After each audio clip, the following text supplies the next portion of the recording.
આજે 26મી જુલાઈએ એટલે કારગિલ વિજય દિવસની સુરતમાં ભવ્ય ઉજવણી કરાઈ છે. તે સુરતમાં જય જવાન નાગરિક સમિતિ દ્વારા કારગિલ વિજય દિવસ ઉજવાયો હતો. કાપોદ્રાના સ્વામિનારાયણ મંદિરથી નીકળેલી યાત્રાનું અલગ અલગ સ્થળે સન્માન કરવામાં આવ્યું હતું.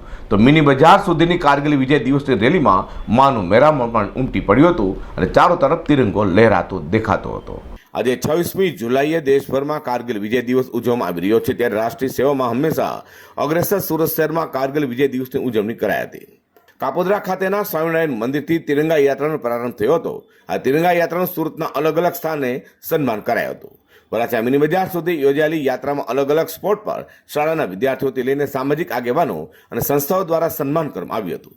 જય જવાન નાગરિક સમિતિ દ્વારા તરફથી વીર જવાનોને ભાવાંજલિ અને સમર્પણ ગૌરવ સમારોહનું આયોજન કરાયું હતું. કારગિલ યુદ્ધ 1999માં ગુજરાતના 12 સહિત રાષ્ટ્રના 527 વીર જવાનો વીરગતિ પામ્યા છે. સુરતમાં યોજાયેલી તિરંગા યાત્રામાં ગુજરાત રાજ્યના શિક્ષણ મંત્રી પ્રફુલભાઈ પાનસરિયા સાથે માજી સૈનિકો અને સુરતીઓ મોટી સંખ્યામાં જોડાયા હતા. 10 કિલોમીટર લાંબી ભવ્ય તિરંગા યાત્રાનું જય જવાન નાગરિક સમિતિ દ્વારા 25 વર્ષથી તિરંગા યાત્રાનું આયોજન કરી વિજય દિવસની ઉજવણી કરાઈ છે. જય જવાન નાગરિક સમિતિ સુરત દ્વારા યોજાયેલા ભવ્ય તિરંગા યાત્રામાં સુરતીઓ પણ ઉત્સાહભેર જોડાયા હતા, જેને લઈને આખો માહોલ તિરંગાથી રંગાયો હતો. Bureau report G10 news.